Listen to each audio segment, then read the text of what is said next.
आप सभी को प्रणाम। आप सभी का स्वागत है हारिए ना हिम्मत के 31 दिन के सीरीज़ में। आज 30वां दिन है, डे 30।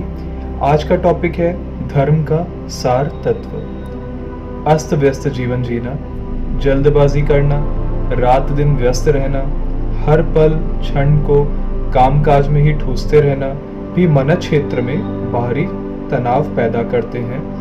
अतः यहाँ यह आवश्यक हो जाता है कि अपनी जीवन विधि को, दैनिक जीवन को विवेकपूर्ण बनाकर चले। ईमानदारी, संयमशीलता, सज्जनता, नियमितता, सुव्यवस्था से भरा पूरा हल्का फुल्का जीवन जीने से ही मन क्षेत्र को सदुपयोग होता है और ईश्वर प्रदत्त क्षमता से समुचित लाभ उठा सकने का सुयोग बनता है। कर्तव्य का पालन, आनंद लूटो और विघ्नों से बिना डरे जूझते रहो, यही है धर्म का सार तत्व। तो आज का टॉपिक क्या है? धर्म का सार तत्व। अस्त व्यस्त जीवन जीना, जल्दबाजी करना, रात दिन व्यस्त रहना, हर पल क्षण को कामकाज में ही ठूसते रहना भी मन क्षेत्र में भारी तनाव पैदा करता है। अब ऐसा अस्त व्यस्त मतलब किसी तरह बस जीवन जीना, मतलब कोई फ्लो ना होना, है ना।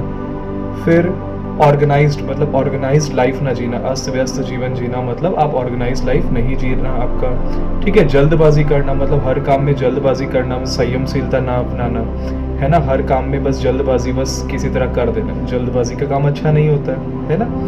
रात दिन व्यस्त रहना, हर समय बिजी रहना, व्यस्त रहना अपने कामों में, समय सिर्फ कार्य में ही व्यस्त रहना और चीज़ों के लिए समय ना निकाल पाना, हर पल क्षण को कामकाज में ही ठूसते रहना भी मनस्थिति में तनाव पैदा करता है। अगर हम अपने जीवन का हर पल, हर समय, हर क्षण को अगर हम सिर्फ कामकाज में ही ठूसते रहेंगे तो वो भी भारी मन में तनाव पैदा कर देता है। जीवन में हर चीज़ों का अपना अपना महत्व है।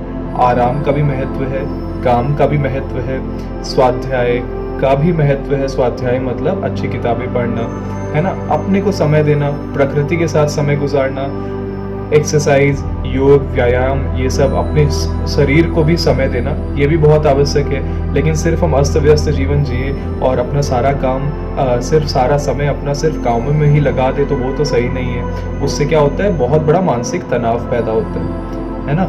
अतः यह भी आवश्यक हो जाता है कि अपना जीवन विधि को, दैनिक जीवन को विवेकपूर्ण बनाकर चले। इसलिए ये भी जरूरी हो जाता है कि आप अपने जीवन को एक अच्छी दिनचर्या बनाएं जिसमें शांतिपूर्वक, विवेकपूर्वक आप अपने जीवन को जिए, है ना।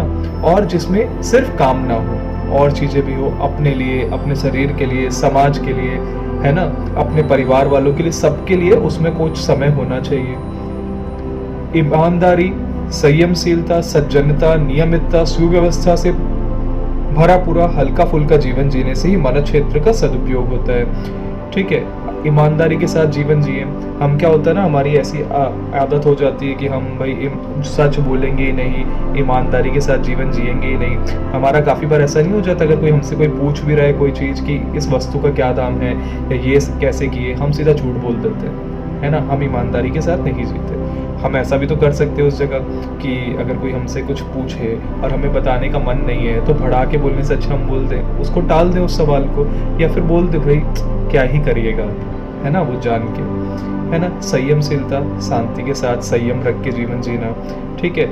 सज्जनता, नियमितता मतलब नियमित तौर पर जीवन जीना। जो आपकी दिनचर्या है नियमित होनी चाहिए, अनियमित या असंयोजित नहीं होनी चाहिए, ठीक है। सुव्यवस्था मतलब अच्छे से वेल ऑर्गेनाइज्ड होनी चाहिए। से भरा पूरा जो हल्का फुल्का जीवन होता है ना, वो जीने से मन क्षेत्र का सदुपयोग होता है, ठीक है।